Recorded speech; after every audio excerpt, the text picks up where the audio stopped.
Assalamualaikum warahmatullahi wabarakatuh. Saya mahasiswa dari Fakultas Ilmu Pendidikan Program Studi S1 Pendidikan Ekonomi Universitas Pancasakti Bekasi.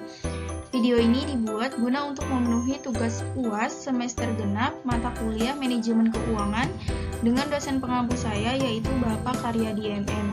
Pada video kali ini saya akan menjelaskan materi mengenai strategi pengelolaan keuangan pasca pandemi COVID-19. Pandemi COVID-19 telah menciptakan tekanan ekonomi yang luar biasa bagi kita. Di saat perekonomian berjalan tertatih-tatih dan dunia usaha berjuang untuk bertahan hidup, banyak dari kita yang terancam nafkahnya, berkurangnya pemasukan, atau bahkan terpaksa kehilangan pekerjaannya. Bagi para pencari nafkah yang jadi tulang punggung keluarga, hal ini mengancam penghidupan dan berdampak pada kehidupan mereka. Kondisi ini merupakan tantangan baru buat kesehatan keuangan pribadi dan perencanaan keuangan. Strategi pengelolaan keuangan yang pertama yaitu jangan besar pasak daripada tiang. Salah satu cara untuk mengatur keuangan secara bijak adalah untuk memperhatikan anggaran Anda serta memastikan Anda hanya membelanjakan uang tidak melebihi jumlah yang Anda dapatkan. Mulailah dengan cara mendapatkan anggaran untuk mencatat pemasukan dan pengeluaran per bulan secara rutin. Hal ini membantu Anda menjaga agar nilai arus kas bersih bulanan sehat atau tidak minus. Tanpa pencatatan keuangan yang baik, maka kita tidak akan pernah tahu kemana larinya uang yang kita simpan. Oleh karena itu, tak jarang kalau sebagian dari kita sering merasa gaji bulanan cepat habis begitu saja. Nilai arus kas bersih adalah uang tunai yang tersedia dari hasil pengurangan pendapatan dan pengeluaran bulanan. Jika hasilnya minus, maka itu artinya pengeluaran kita lebih besar ketimbang pemasukan. Bila Anda harus mengurangi pengeluaran Anda, maka kurangilah pengeluaran yang bersifat gaya hidup atau hiburan, bukan pengeluaran yang bersifat kebutuhan atau yang wajib seperti tempat tinggal atau makan sehari-hari. Yang kedua yaitu dana darurat harus ada. Dana darurat sangatlah krusial untuk menghadapi segala keperluan mendesak Anda. Keadaan darurat bisa beragam bentuknya, sebut saja seperti untuk merenovasi bagian rumah yang rusak, mengganti suku cadang kendaraan yang habis masa pakainya, atau bisa pula untuk kebutuhan hidup dikala kita kehilangan penghasilan.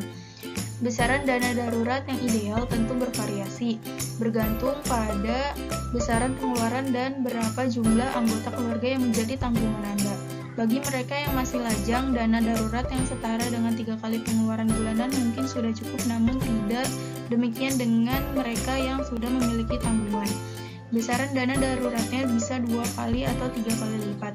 Makin banyak tanggungan, maka makin besar pula kebutuhan dana darurat yang dibutuhkan. Di masa pandemi, tidak ada salahnya bagi kita untuk menambahkan porsi dana darurat menjadi 6 hingga 12 kali pengeluaran bulanan. Yang ketiga yaitu alokasikan dana untuk manajemen resiko.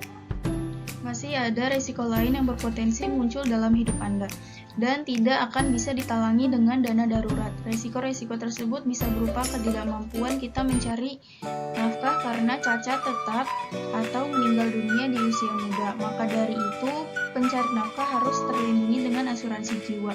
Asuransi jiwa akan memberikan uang pertanggungan yang bisa digunakan para keluarga yang ditinggal saat mencari nafkah meninggal dunia. Uang pertanggungjawaban akan dibayarkan sekaligus seluruhnya sehingga keluarga yang ditinggalkan dapat melanjutkan hidup sepeninggal sang pencari nafkah.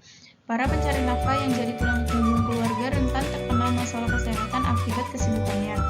Jika mereka terserang penyakit kritis yang mengancam jiwa, biasanya perawatannya bisa jadi amatlah tinggi dan tidak lagi sebanding dengan pemasukan yang didapat. Selain BPJS Kesehatan, memiliki asuransi kesehatan tentunya bisa menjadi solusinya. Dengan memiliki asuransi kesehatan, resiko finansial yang muncul terkait pengobatan medis akan ditransfer ke perusahaan asuransi. Dan yang keempat yaitu berinvestasilah saat dana darurat dan proteksi sudah dimiliki. Menginvestasikan uang Anda pada satu instrumen investasi atau lebih dan mengharapkan untuk memperoleh imbalan hasil besar adalah salah satu jalan terbaik untuk meningkatkan kekayaan.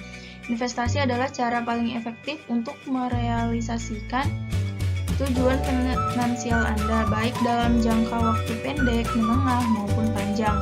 Namun, ketahui pula bahwa investasi juga memiliki risikonya sendiri dan Anda harus sudah memiliki proteksi finansial yang memadai sebagai perlindungan bagi Anda dan keluarga. Proteksi finansial yang dimaksud di sini adalah sudah memiliki dana darurat dalam jumlah ideal, terlindungi oleh asuransi kesehatan dan asuransi jiwa. Selain itu, sebaiknya apabila Anda memiliki utang, jagalah agar rasionya tetap wajar. Sebelum Anda berinvestasi, pastikan sudah mengetahui profil risiko, tujuan finansial, dan jangka waktu investasi Anda. Semakin pendek jangka waktu investasi, maka pilihlah instrumen yang rendah risiko seperti deposito. Untuk jangka menengah, Anda bisa memilih instrumen investasi dengan profil risiko moderat seperti reksadana pendapatan tetap. Sementara itu, makin panjang jangka waktu investasi, makin fleksibel pula pilihan investasinya. Anda bisa memilih instrumen tinggi risiko seperti saham maupun instrumen yang tidak likuid seperti halnya properti. Demikian penjelasan pada video kali ini, semoga bermanfaat. Wassalamualaikum